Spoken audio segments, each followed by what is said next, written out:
প্রভু হে, তুমি ছাড়া কোনো উপাস্য নাই, তুমি মহাপবিত্র, আমি পাপী, আমি গুনাহগার, আমায় ক্ষমা করো। প্রভু হে, তুমি ছাড়া কোনো উপাস্য নাই, তুমি মহাপবিত্র, আমি পাপী, আমি গুনাহগার, আমায় ক্ষমা করো। প্রভু হে, তুমি ছাড়া কোনো উপাস্য নাই, তুমি মহাপবিত্র, আমি পাপী, আমি গুনাহগার, আমায় ক্ষমা করো। প্রভু হে, তুমি ছাড়া কোনো উপাস্য নাই, তুমি মহাপবিত্র, আমি পাপী, আমি গুনাহগার, আমায় ক্ষমা করো। প্রভু হে, তুমি ছাড়া কোনো উপাস্য নাই, তুমি মহাপবিত্র, আমি পাপী, আমি গুনাহগার, আমায় ক্ষমা করো। প্রভু হে, তুমি ছাড়া কোনো উপাস্য নাই, তুমি মহাপবিত্র, আমি পাপী, আমি গুনাহগার, আমায় ক্ষমা করো। প্রভু হে, তুমি ছাড়া কোনো উপাস্য নাই, তুমি মহাপবিত্র, আমি পাপী, আমি গুনাহগার, আমায় ক্ষমা করো। প্রভু হে, তুমি ছাড়া কোনো উপাস্য নাই, তুমি মহাপবিত্র, আমি পাপী, আমি গুনাহগার, আমায় ক্ষমা করো।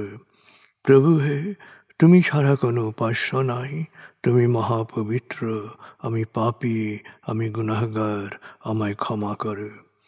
প্রভু হে, তুমি ছাড়া কোনো উপাস্য নাই, তুমি মহাপবিত্র, আমি পাপী, আমি গুনাহগার, আমায় ক্ষমা করো। প্রভু হে, তুমি ছাড়া কোনো উপাস্য নাই, তুমি মহাপবিত্র, আমি পাপী, আমি গুনাহগার, আমায় ক্ষমা করো।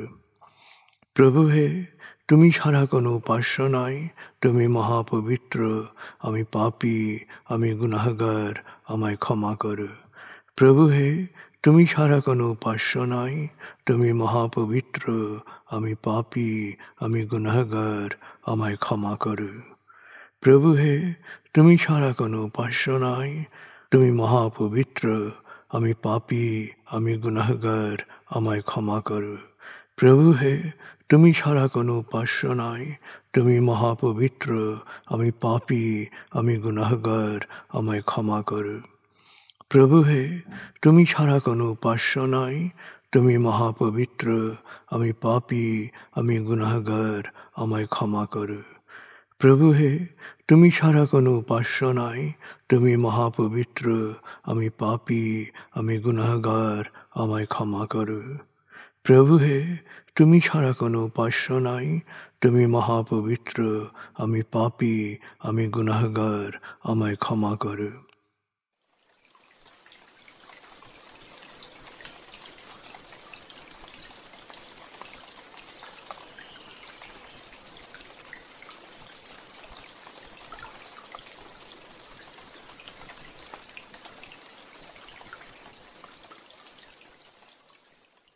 এবার আমরা সূরা তাকবীর এর মর্মবাণীর অংশ বিশেষে ডুবে যাব। তারপর ডুবে যাব আজকের জন্য নির্ধারিত সূরার তেলাওয়াত ও মর্মবাণীতে। 81 সূরা তাকবীর। দয়াময় মেহেরবান আল্লাহর নামে। যখন সূর্য অন্ধকারে ঢেকে যাবে, যখন তারকারাজি নিজেদের আলো হারাবে, যখন পর্বতমালা মরীচিকার ন্যায় উধাও হবে, যখন পূর্ণ গর্ভবতী উটনী পরিত্যক্ত হবে, যখন সকল বন্য পশুকে একত্র করা হবে, যখন সমুদ্রের জলরাশি স্ফীত হবে, যখন দেহে আবার আত্মা সংযুক্ত হবে, যখন জীবন্ত কবর দেয়া শিশুকন্যাকে জিজ্ঞেস করা হবে কি অপরাধে তাকে হত্যা করা হয়েছিল, যখন প্রত্যেকের আমলনামা দেখানো হবে, যখন আকাশের আবরণ সরানো হবে, যখন জাহান্নামের আগুন গনগনে লাল করা হবে, যখন জান্নাতকে দৃশ্যমান করা হবে, সেদিন প্রত্যেকেই জানতে পারবে কি পরিণতির জন্যে সে নিজেকে প্রস্তুত করেছে, বুঝতে পারবে কি করা উচিত ছিল আর কি করা উচিত হয়নি। সাক্ষী আবর্তনশীল নক্ষত্র, কক্ষপথে দৃশ্যমান গ্রহসমূহ যা এক সময় অদৃশ্য হয়, সাক্ষী রাতের অবসান মুহূর্ত এবং প্রভাতের আগমন কাল। নিশ্চয়ই এই কোরআন আরশের সার্বভৌম অধিপতির নিকট উচ্চ মর্যাদা সম্পন্ন সম্মানিত রসুলের মুখ নিঃসৃত, যার কথা অবশ্যই বিশ্বাসযোগ্য ও মানা উচিত।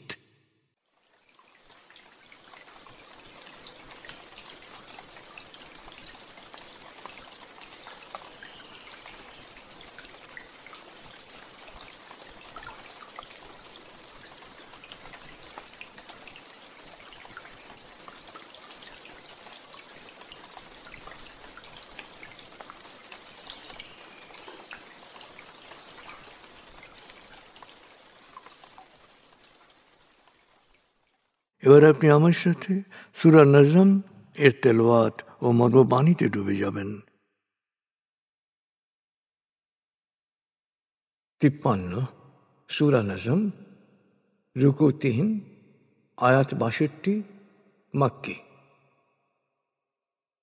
বিসমিল্লাহির রহমানির রহিম।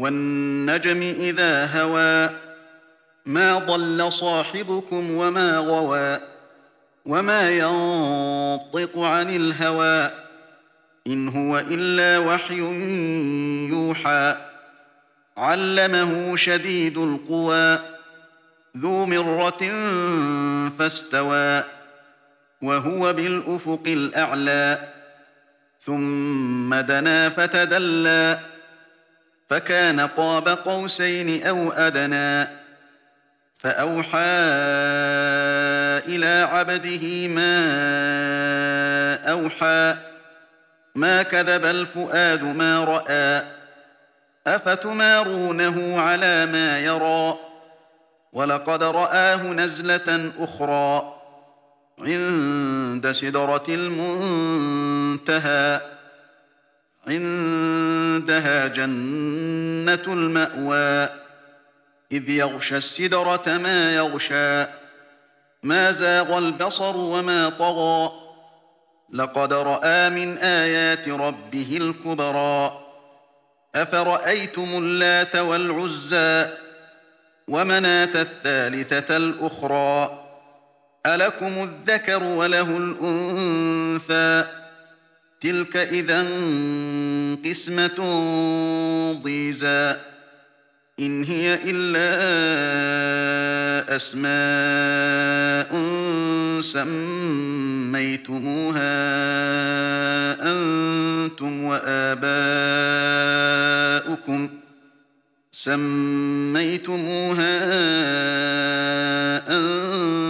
وآباؤكم ما أنزل الله بها من سلطان إن يتبعون إلا الظن وما تهوى الأنفس ولقد جاءهم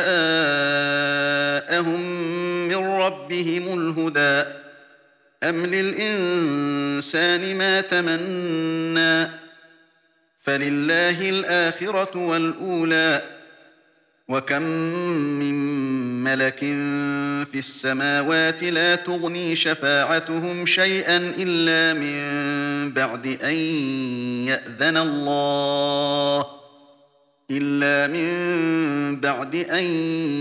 يأذن الله لمن يشاء ويرضى إن الذين لا يؤمنون بالآخرة ليسمون الملائكة تسمية الأنثى وما لهم به من علم إن يتبعون إلا الظن وإن الظن لا يغني من الحق شيئا فأعرض عمن تولى عن ذكرنا ولم يرد إلا الحياة الدنيا ذلك مبلغهم من العلم إن ربك هو أعلم بمن ضل عن سبيله وهو أعلم بمن اهتدى ولله ما في السماوات وما في الأرض ليجزي الذين أساءوا بما عملوا ويجزي الذين أحسنوا بالحسنى الذين يجتنبون كبائر الإثم والفواحش إلا اللمم إن ربك واسع المغفرة هو أعلم بكم إذ أنشأكم من الأرض وإذ أنتم أجنة في بطون أمهاتكم فلا تزكوا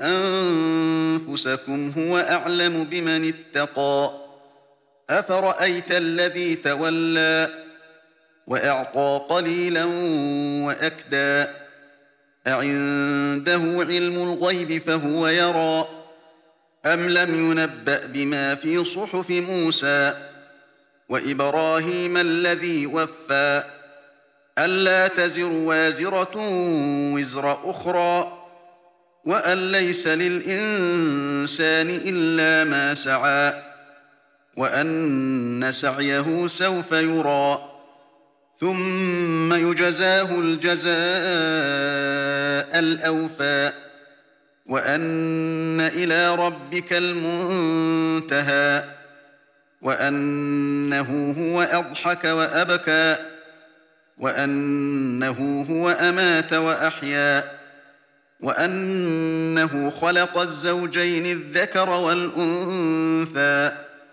من نطفة إذا تمنى وأن عليه النشأة الأخرى وأنه هو أغنى وأقنى وأنه هو رب الشعرى وأنه أهلك عادا الأولى وثمود فما أبقى وقوم نوح من قبل إنهم كانوا هم أظلم وأطغى والمؤتفكة أهوى فغشاها ما غشى فبأي آلاء ربك تتمارى هذا نذير من النذر الأولى أزفت الآزفة ليس لها من دون الله كاشفة أفمن هذا الحديث تعجبون وتضحكون ولا تبكون وأنتم سامدون فاسجدوا لله واعبدوا দয়াময় মেহেরবান আল্লাহর নামে। ভাবো ধাপে ধাপে প্রকাশমান আল্লাহর বাণী নিয়ে, তাহলেই বুঝতে পারবে তোমাদের সাথী বিভ্রান্ত নয়, পথভ্রষ্টও নয়। সে নিজের মন গড়া কোনো কথা বলে না। কোরআন তো ওহী যা তার উপর নাজিল হয়, তাকে এ ওহী পৌঁছে দেয় শক্তিধর ফেরেশতা, অনেক ক্ষমতা ও গুণ সম্পন্ন ফেরেশতা। নিজ আকৃতিতে প্রথম স্থির হয়েছিল ঊর্ধ্ব দিগন্তে, তারপর কাছে এলো, খুব কাছে। তাদের মাঝে দূরত্ব থাকল মাত্র 2 ধনুকের বা তার চেয়েও কম। এভাবেই আল্লাহ তার বান্দার প্রতি ওহী নাজিল করলেন যা তিনি করতে চেয়েছিলেন। সে যা দেখেছিল তা নিয়ে তার অন্তরে কোনো সংশয় ছিল না। তারপরও কি তোমরা এ নিয়ে তার সাথে বিতর্ক করবে? অবশ্যই সেই ফেরেশতা জিব্রাইলকে আরেকবার দেখেছিল মেরাজের সময় জান্নাতুল মাওয়ার সীমানায় সিদরা গাছের নিকট। তখন সিদরা গাছ ছেয়েছিল বর্ণনাতীত সৌন্দর্যের ছায়ায়। তার দৃষ্টি বিভ্রম হয়নি, দৃষ্টি লক্ষ্যচ্যুতও হয়নি। সে তার মহান প্রতিপালকের মহিমার নিদর্শনাবলী সুন্দরভাবে অবলোকন করেছে। তোমরা কি ভেবে দেখেছ তোমাদের দেবী লাত, উজ্জা ও মানাত সম্পর্কে? তোমরা কি মনে করো তোমাদের জন্য পুত্র সন্তান আর আল্লাহর জন্য শুধু কন্যা সন্তান? এরকম ভাগ বাটোয়ারা তো নেহাত অন্যায়। আসলে এগুলো তো স্রেফ কতগুলো নাম যা তোমাদের বাপদাদারা ও তোমরা রেখেছ। এর সমর্থনে আল্লাহ কোনো সনদ নাজিল করেননি। তোমরা তো ভ্রান্ত অনুমান ও তোমাদের প্রবৃত্তির অনুসরণ করছ, অথচ তোমাদের কাছে এখন তোমাদের প্রতিপালকের তরফ থেকে পথনির্দেশ এসেছে।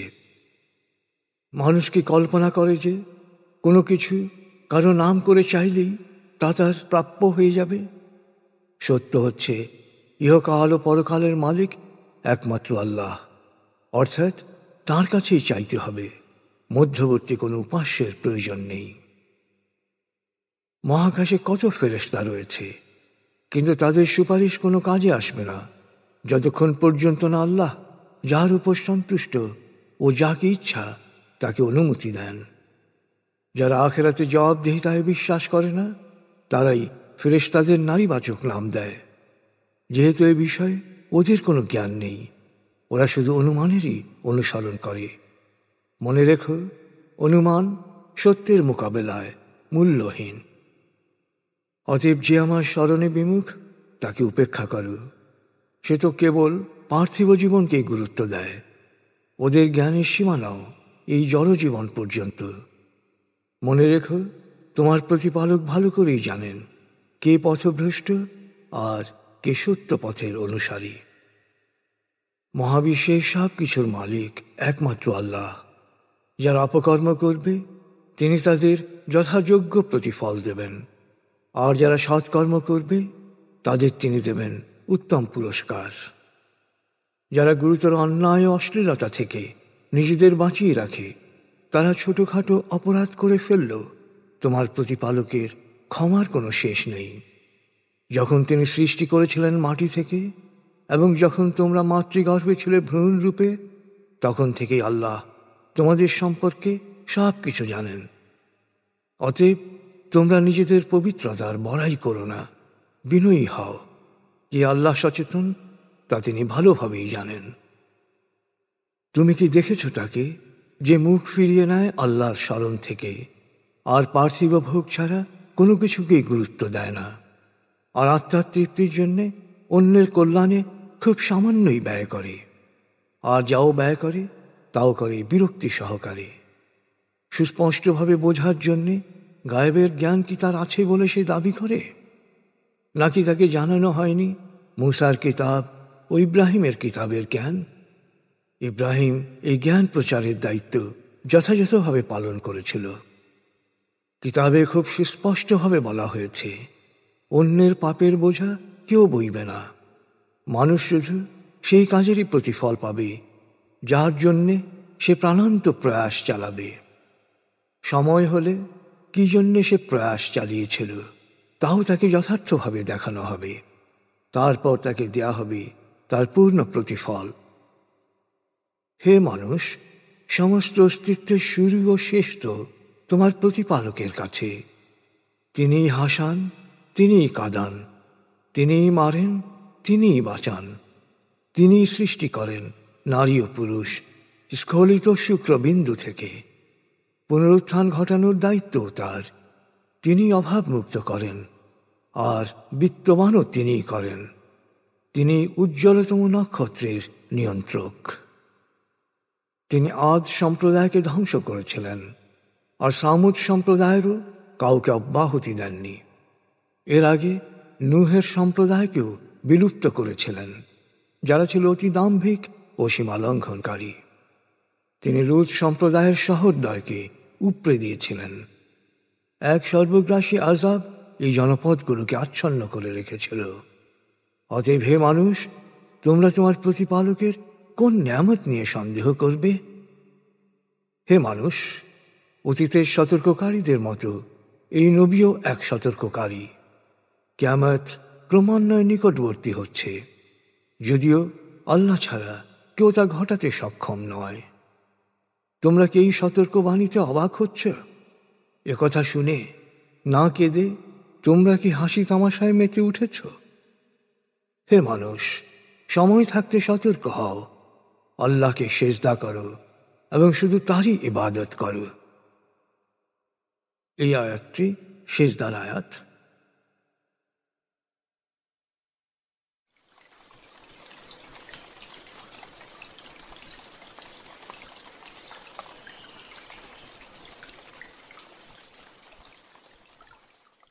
আপনি এতক্ষণ মর্মবাণীর গভীরে ডুবেছিলেন। এবার আপনার মনে মর্মবাণীর যে বিষয়গুলো দাগ কেটেছে সেই বিষয়গুলোর ভাবনায় ডুবে যান।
এবার আমরা জিকির ও দোয়ার গভীরে ডুবে যাব।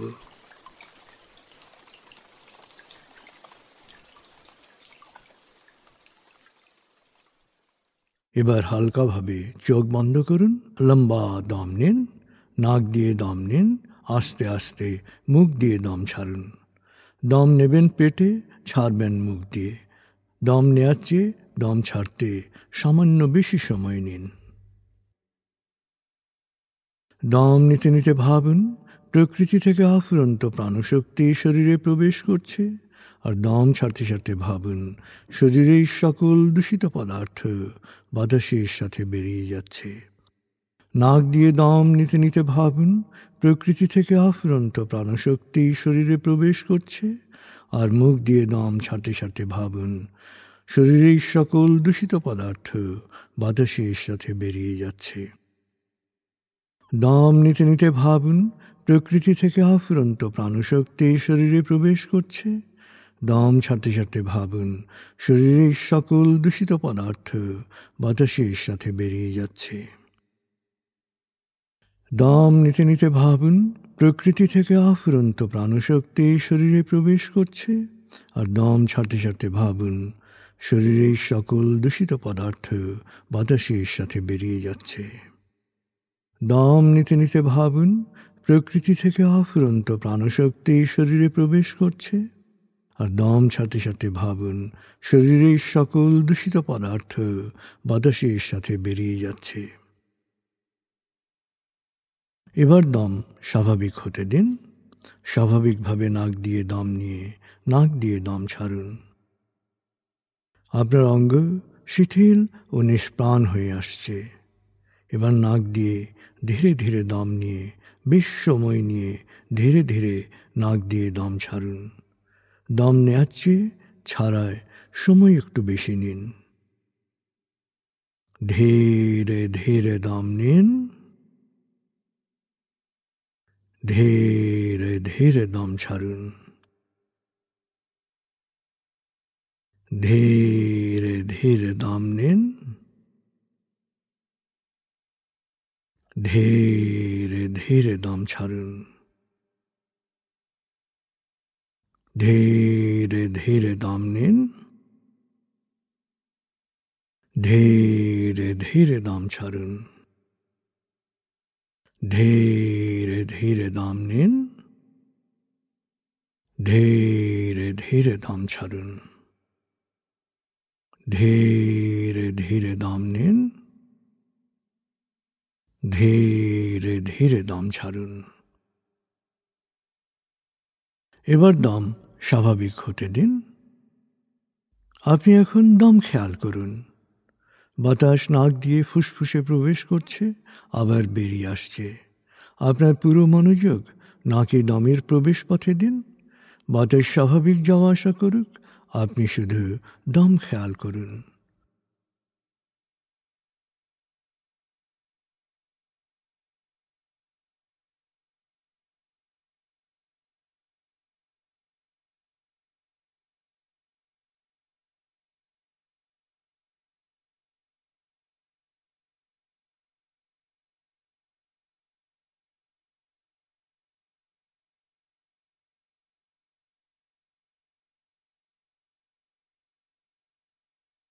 অনুভব করুন আপনার শরীর ভারী লাগতে শুরু করেছে। আরাম আরাম আরাম অনুভব করুন শীতলতা স্রোতের মতো, বরফ গলা পানির মতো আপনার মাথা থেকে শরীর বেয়ে নিচের দিকে নেমে যাচ্ছে।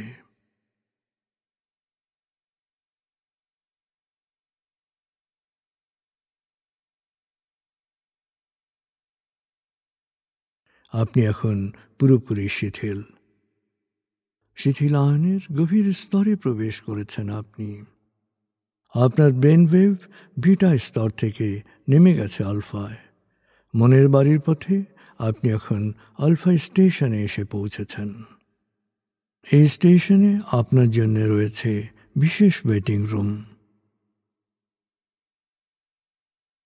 আলফা স্টেশন থেকে আপনি এখন মনের বাড়িতে যাচ্ছেন। আমি গণনা শুরু করছি। 19,